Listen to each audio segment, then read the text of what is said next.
Subscribe कीजिए हमारे channel को और बेल आइकॉन को दबाइए हमारी लेटेस्ट वीडियो सबसे पहले देखने के लिए। जय माता दी।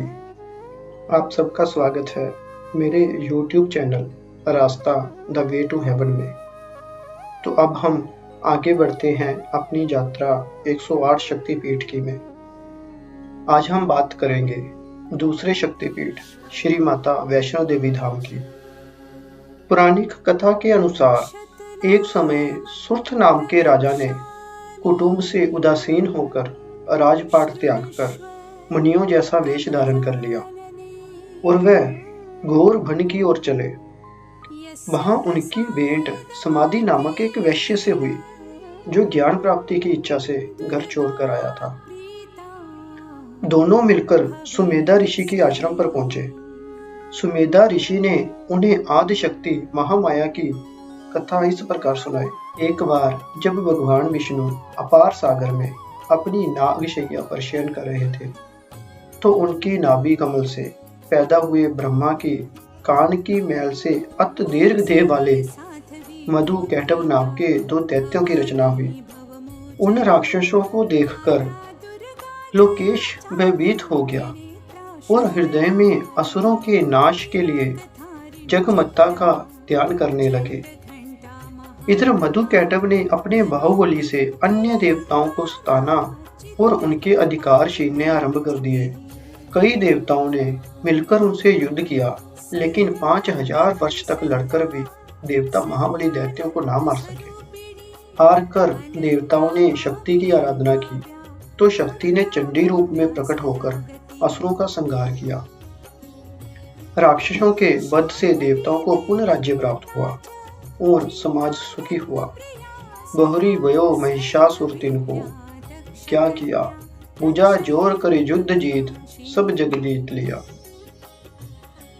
बहुत समय बाद फिर से एक राक्षस महिषासुर उत्पन्न हुआ जिसने अपनी भुजाओं के बल से समस्त संसार को जीत लिया। देवताओं और राक्षसों में 100 वर्ष तक घोर संग्राम हुआ। परिणाम यह हुआ कि देवताओं के राक्षसों से पराजित होना ही पड़ा और उनका समस्त राजपाट दैत्यों ने संभाल लिया। अपने अधिकार खो जाने पर देवता एकत्र होकर ब्रह्मा जी के पास गए और महिषासुर के अन्याय की सब कथा क्या सुनाई। देवताओं की बात सुनकर ब्रह्मा जी बोले कि मैं तो महिषासुर को वरदान दे चुका हूँ कि उसकी मृत्यु किसी कुमारी कन्या के हाथों से ही होगी। हम उसे पराजित नहीं कर सकते। ब्रह्मा जी के मुख से ये शब्द सुनकर देवताओं में नीरवता छा गई। वे बोले, नहीं प्रभु, हमें हमारे अधिकार चाहिए। हमारी सहायता का कोई अन्य उपाय निकालिए। महिषासुर के विनाश के लिए अन्य उपाय की खोज में समस्त देवता ब्रह्मा जी को साथ लेकर भगवान शंकर और भगवान विष्णु के पास गए। देवताओं की दुखी आत्माओं ने राक्षसों के अत्याचार का वर्णन उन्हें भी कह सुनाया। हे प्रभु, उन पराक्रमी दैत्यों ने हमें अपने अधिकारों से वंचित कर दिया है। घर बार सब उजड़ गए हैं। हे लोकेश, अग्नि, सूर्य, इंद्र, चंद्र, वरुण, हम सब देवताओं को सुख चैन छीन कर दैत्यों ने हमें जबरदस्ती बाहर धकेल दिया है। हम आपकी शरण में हैं, हमारी रक्षा करो। देवताओं की ये दुखमय कथा सुनकर भगवान विष्णु और शंकर जी के मस्तिष्क में बिजली कड़कने लगी। क्रोध के कारण मुख से एक महान शक्तिशाली तेज प्रकट हुआ। ब्रह्मा जी के क्रोधित शरीर से भी इसी प्रकार का तेज निकला। जब समस्त देवताओं के तेज एक ही स्थान पर प्रकट हुए तो महान तेज संसार के हर कोने को रोशन करने लगा। जब ये तेज एकत्र हुए तो उसने एक अति सुंदर नारी देवी का रूप धारण कर लिया जो देवनगरी में सबसे महान और शक्तिशाली प्रतीत होती थी। देवताओं के देह से निकले हुए इस तेज से ही शक्ति के विभिन्न अंग बने। भगवान शंकर के तेज से उस देवी का मुख प्रकट हुआ।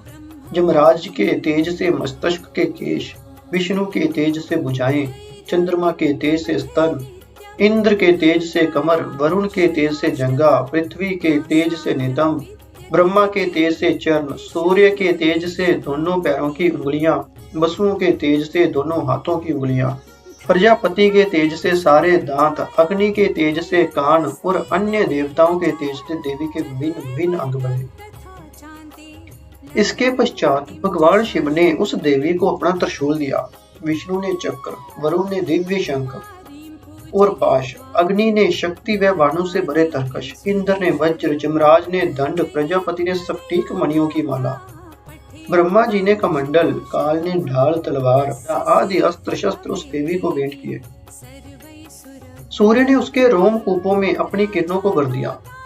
समुद्र ने बहुत उज्जवल हार, कभी न फटने वाली दिव्य वस्त्र, चूड़ामणि, 2 कुंडल, हाथों के कंगन, दोनों भुजाओं के लिए मयूर, पैरों के नुपुर, गले के लिए सुंदर हंसली और सब उंगलियों में पहनने के लिए अंगूठियां भेंट की। विश्वकर्मा ने निर्मल फरसा, लक्ष्मी जी ने कभी न मुरझाने वाले कमल के फूल, हिमालय पर्वत ने सवारी के लिए सिंह प्रदान किया। इस प्रकार सब देवताओं ने देवी को अनेक प्रकार से आयुधों से सुयोजित करके सम्मानित किया और महिषासुर के वध के लिए देवी से प्रार्थना की। महाशक्ति ने जब क्रोध में आकर गर्जना की तो भूमंडल कांपने लगा, आकाश पर बिजली कड़कती प्रतीत होने लगी। ये देखकर सभी देवताओं ने संगठित स्वर से शक्ति की जय बोली। इस समय महिषासुर अपनी भक्ति में लीन था। उसने भी देखा कि पृथ्वी से आकाश तक उथल पुथल मची हुई है। इसी अज्ञात शक्ति की जय जयकार हो रही है। क्रोध में आकर उसने उस शक्ति का नाश करने की ठान ली और महाबली अपने सारे दैत्यों को लेकर शक्ति को मारने के लिए आ दौड़ा। महिषासुर की देवी की ओर देखते ही आंख चुंधी आ गई। दुर्गा अपने विराट और क्रोधित रूप में आ खड़ी हुई। देवी का युद्ध दैत्यों से हुआ। सर्वप्रथम महिषासुर का सेना नायक देवी से लड़ने आया। लाखों राक्षस अनेक अस्त्रों शस्त्रों से अकेली देवी पर लगातार प्रहार करते रहे और जगदम्बा मातेश्वरी दुष्ट आत्माओं का खात्मा करती रही। माँ दुर्गा ने कई बड़े बड़े राक्षसों को अपनी गदा और त्रिशूल से मौत की नींद सुला दिया। अनगिनत राक्षस मारे गए और हजारों अपनी बाहें खो बैठे। कईयों का सिर धड़ से अलग हो गया। जो मूर्ख थे वे मैदान छोड़कर भाग गए। कई दैत्य मौत के डर से देवी के पांव पर गिरकर क्षमा मांगते रहे। कवि ने युद्ध का वर्णन कुछ इस प्रकार किया। गायल घूमत है रण में, एक लोटत है धरनी बिललाते, दौरत बीच कमंद फिरता ही, देखत कायर है डर पाते। जो महिषासुर युद्ध कियो तब जम्बुक गिद्ध वे रंग राते, श्रोण प्रभा में पाए पसारे के सोए हैं शूर मण माते। दैत्यों की इस घोर विनाश को देखकर महिषासुर का सेनापति चिक्षुर क्रोधित स्वर में चिल्लाया, ए कन्या, तूने मेरी सेना को तो मौत के घाट उतार दिया, लेकिन तुझे मेरी शक्ति का अनुमान नहीं। अब तू मेरे लोहे जैसे बलशाली हाथों से बचकर नहीं जा सकती। मैं तेरा सर्वनाश कर दूंगा।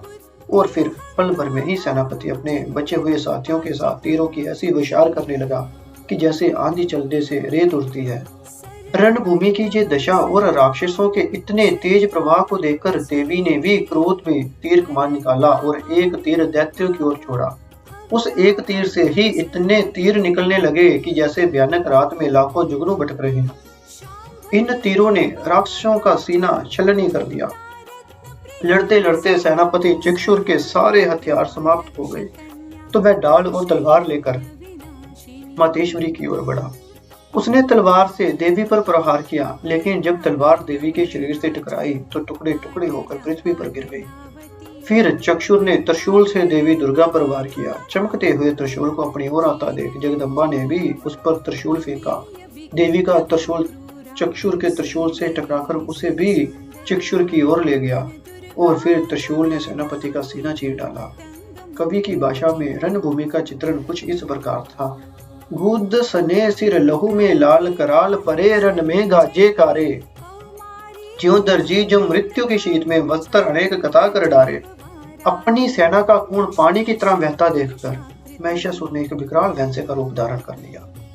देवी को मारने में फिर भी वह असफल रहा। ये देखकर जगदम्बा को बड़ा क्रोध आया और उसने किसी प्रकार दैत्यराज महिषासुर को बांध लिया। लेकिन उसी समय महिषासुर ने भैंसे का रूप त्याग कर सिंह का रूप धारण कर लिया। जब शक्ति ने उसे भी अपने बाणों से वश में कर लिया तब उसने एक बड़े गजराज में बदल लिया अपने आप को। अपनी सूंड से देवी को अपनी ओर खींचने लगा। देवी ने भी तीव्र प्रहार किया और गजराज की सूंड काट डाली। तब फिर से महिषासुर महादैत्य ने अपने को भैंसे के शरीर में परिवर्तित किया। महिषासुर गर्जने लगा। उसके स्वर से त्रिलोकी व्याकुल हो उठी। इस समय माता भी अपनी शक्तियों से महिषासुर के चलाए शस्त्रों को चकनाचूर करने लगी। तीव्र क्रोध में आकर शक्ति ने भी गर्ज कर कहा, तूने अभिमान में आकर देवताओं से उनका अधिकार छीन कर उनकी पवित्र आत्मा को बड़ा कष्ट दिया है। मूर्ख, मैं तेरा सर्वनाश करके ही चैन लूंगी। इतना कहते ही देवी ने उछल कर महिषासुर को पकड़ लिया, अपने पांव तले दबाकर उसके कंठ पर त्रिशूल का प्रहार किया और महिषासुर अपने असली रूप में वैसे के शरीर से बाहर आने लगा। अभी आधा ही बाहर निकल पाया था कि देवी ने अपनी शक्ति से उसे वहीं रोक लिया और तलवार से उसका सिर काट डाला। देवी मारियो दैत्य इमी लरियो जो सुमुख आए, उन शत्रुओं की सैन्य में दसीसु शंख बजाए। जब महिषासुर मारियो सब दैत्यन को राज, तब कायर बाजे सबे चाड़्यो सकल समाज। अपने महाराज दैत्य महिषासुर की इतनी बुरी दशा देखकर शेष सभी दैत्य मैदान छोड़कर भाग गए। महिषासुर को मरा देखकर सभी देवी देवताओं को बड़ी खुशी की लहर आई। सब मिलकर मातेश्वरी दुर्गा जी की आरती उतारने लगे। ये प्राप्ति के बाद समस्त देवताओं ने देवी के आगे नतमस्तक होकर बारंबार विनय की, हम आपके भक्त हैं, हमारी मुसीबत के समय आप हमारे शत्रुओं का नाश करके हम सबको प्रसन्न किया है। लोप चंडिका हुए गई, सुरपति को दे राज, दानव मार आवेश कर, पीने संतन काज। काप समुद्र उठे सागरे, बहु बार भई दरणगत ओरे, मेर हिलवे दिल सुरलोक, जब देल शुंभ निशुंभ के तोरे। महिषासुर के बाद शुंभ और निशुंभ दो और असुर हुए, जिन्होंने इंद्र, सूर्य, अग्नि आदि देवताओं को अधिकारहीन करके राज्य छीन कर इंद्रपुरी पर आसन जमा लिया। फिर एक बार देवताओं को राक्षसों से अपमानित होना पड़ा। तब देवताओं ने मातेश्वरी को याद किया और विचार किया कि माता ने हमको वरदान दिया था कि जब भी मेरे भक्तों प्राप्ति आएगी मैं उनकी रक्षा करूंगी। महिषासुर से की तो नए उठने वाले राक्षस का वध कर दूंगी। एक दिन शुंभ और निशुंभ के दो शक्तिशाली दूत, जिनका नाम चंड और मुंड था, घूमते हुए हिमालय पर आ निकले। वहां उन्होंने अति सुंदर रूप में मां अम्बे को भक्ति में लीन देखा। उन्होंने ऐसी मनोहर रूप की नारी को पहले कभी न देखा था। एक ऐसा रूप सुंदर की पूरा हिमालय अलौकिक हो रहा था। चंड और मुंड ने इस अनुपम सुंदरी का वर्णन तुरंत जाकर स्वामी शुंभ और निशुंभ को किया। सुंदरी की ऐसी प्रशंसा सुनकर शुंभ ने दूतों को देवी के पास विवाह का प्रस्ताव लेके भेजा। दूतों ने जाकर जब देवी से शुंभ की विवाह की बात कही तो देवी ने उत्तर दिया, रे मतहीन, जाकर दैत्य से कह दे कि जो मुझको युद्ध में जीतेगा मैं उसी को वर मानूंगी। शुंभ और निशुंभ की सभा में दूत ने जाकर जब देवी की ये बात सुनाई तो सभा के मध्य धूम्र नयन नामक राक्षस ने उठकर बड़े गर्व से कहा, मैं उसको बातों में ही रिझा कर ला सकता हूँ। अगर वह ना मानेगी तो केश पकड़कर घसीट लाऊंगा। क्रोध करे तब युद्ध करूं, अरण शोणित की सरता ना बहाऊं। लोचन धूम कहे बल अपनो, शव आसन सात पहाड़ उड़ाऊं। धूम्र नयन की ये बात सुनकर शुंभ ने उसे देवी को लाने के लिए एक बड़ी सेना देकर भेजा। ऐसी सेना में शुंभ के दो बड़े विश्वस्त दैत्य चंड और मुंड भी थे। जब सेनापति धूम्र नयन मारा गया तो मुंड को क्रोध आ गया। वह आगे बढ़कर काली पर हमला करने लगा। मुंड से भयानक युद्ध के बाद देवी ने मुंड का सिर इस प्रकार अलग कर दिया जैसे बेल से कद्दू गिर जाता है। मुंड को मुंड उतार दियो, अब चंड को हाथ लगावत चंडी। अब देवी ने वर्षा लेकर ऐसा मारा कि चंड का सिर दर्द से अलग होते क्षण भर भी की देर न लगी। शोणित बिंदु को शुंभ निशुंभ कहा, अब तुम जहां महादल लेके। अपने महान दैत्यों के मारे जाने पर शुंभ निशुंभ ने एक विशिष्ट राक्षस रक्त बीज को लड़ने के लिए भेजा। रक्त बीज की बूंदें जहां भी गिरती उतने ही रक्त बीज पैदा हो जाते। अब दुर्गा ने रक्त बीज पर जितने प्रहार किए उससे रक्त बीज के शरीर से जगह जगह खून बह रहा था तथा उस खून की जितनी बूंदें धरती पर गिरती उतने ही रक्त बीज पैदा हो जाते।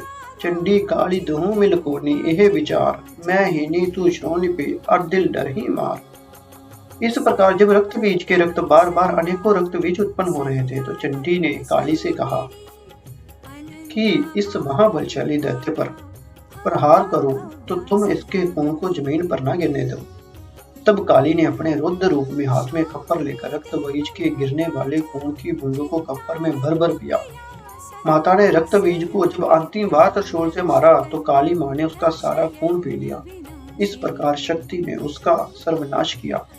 चंडी दियो बिडार शोण पाण काली कियो, शन मह डार्यो मान शोण बिंदु दानव मह।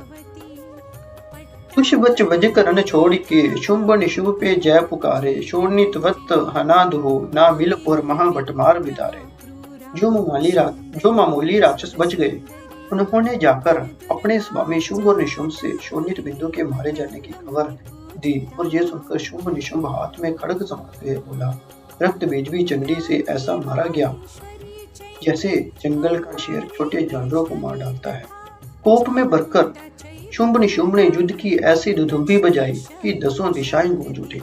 रणनीति के अनुसार अपनी सेनाओं को अनेक प्रकार से सजाकर ध्वजा फहराता हुआ निशुंभ ऐसे चला कि मानो कोई पहाड़ ही उठकर चल दिया हो। हर ओर धूल ही धूल उड़ने लगी। उधर चंडी के कानों में भी एक नए दैत्य की आंखों की भनक पड़ी। चंडी ने भी पहाड़ से उतरकर शत्रु को ललकारते हुए कहा, महान कोलाहल किया। देवी को देखते ही निशुंभ ने एक बहुत बड़ा धनुष तान लिया। उसकी टंकार ही ऐसी बजी कि मानो बादल गरज रहे हैं। ऐसे भयंकर दैत्य को देखकर देवी ने अपनी सभी शक्तियों को अपने में समा लिया। देवी और निशुंभ का घोर संग्राम हुआ।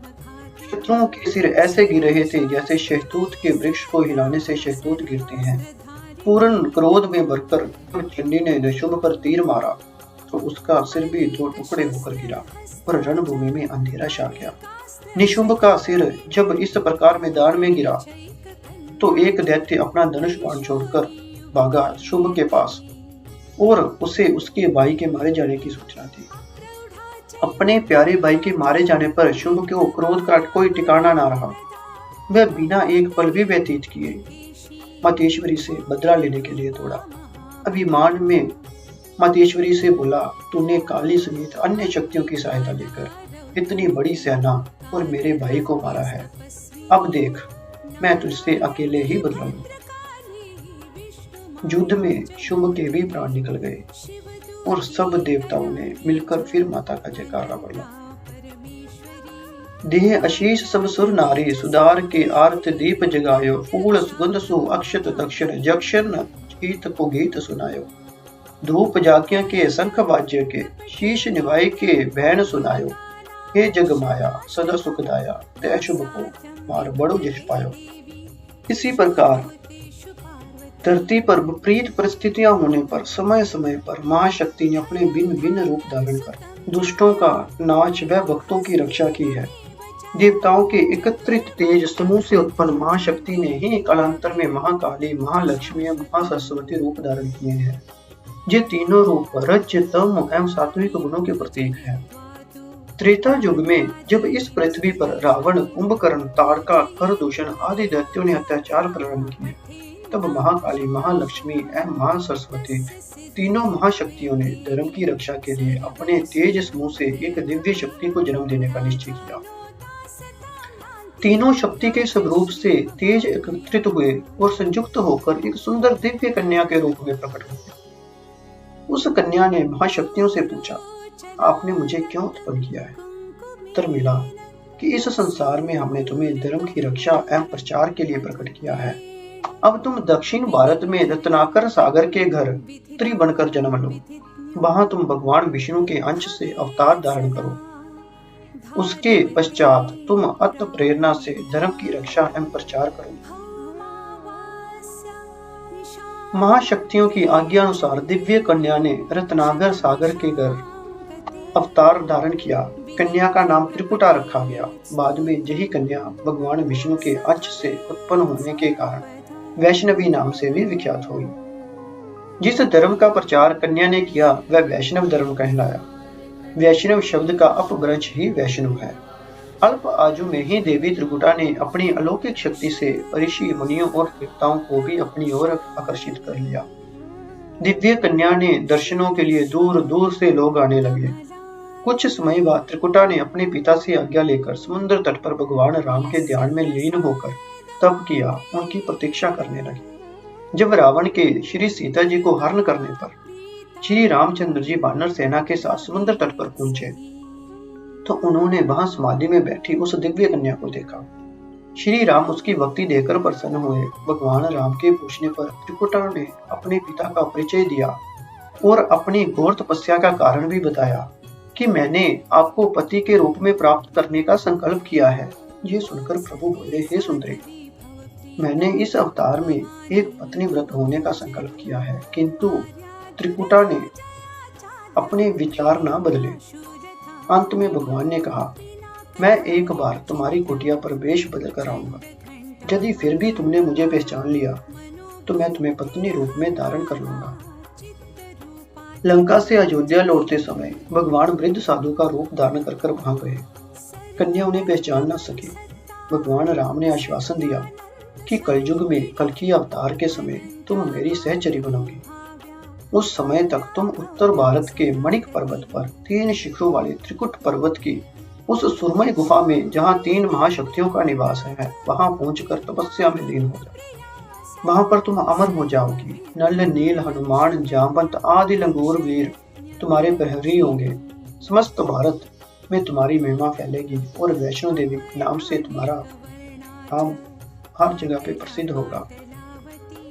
विश्वास किया जाता है कि तभी से रत्नागर सागर की कुमारी कन्या वैष्णवी, जो देवताओं के पुण्य आशीर्वाद से प्राप्त हुई, राम अवतार के समय त्रेता युग से ही इस सुंदर गुफा में विराजमान है और तपस्या में लीन है, जिसके विषय में प्राचीन कथाओं के आधार लिया जा सकता है कि युग बदलते गए माता अपनी लीला समय पर दिखलाती आई। माता ने अपनी लीला इन स्थान पर विशेष रूप से की, जिस कारण इसे महत्वपूर्ण माना गया। तो ये थी कथा श्री माता वैष्णो देवी की। इससे पहले मैंने जैसे आपको बताया था, जिस समय सती के पार्थिव शरीर को लेकर शिव शंकर जी आर्यव्रत में घूम रहे थे, उस समय विष्णु जी ने देवताओं के आग्रह करने पर अपने सुदर्शन से माता सती के अंग को विहीन कर दिया था। उस समय माता सती की बाजू उसी गुफा में आकर गिरी, जिस गुफा में माता वैष्णो ने भक्ति की और जिसको आज के समय पर भवन के नाम पर जाना जाता है। जानकारी अच्छी लगी हो तो चैनल को सब्सक्राइब करें और वीडियो को शेयर करें। जय माता दी।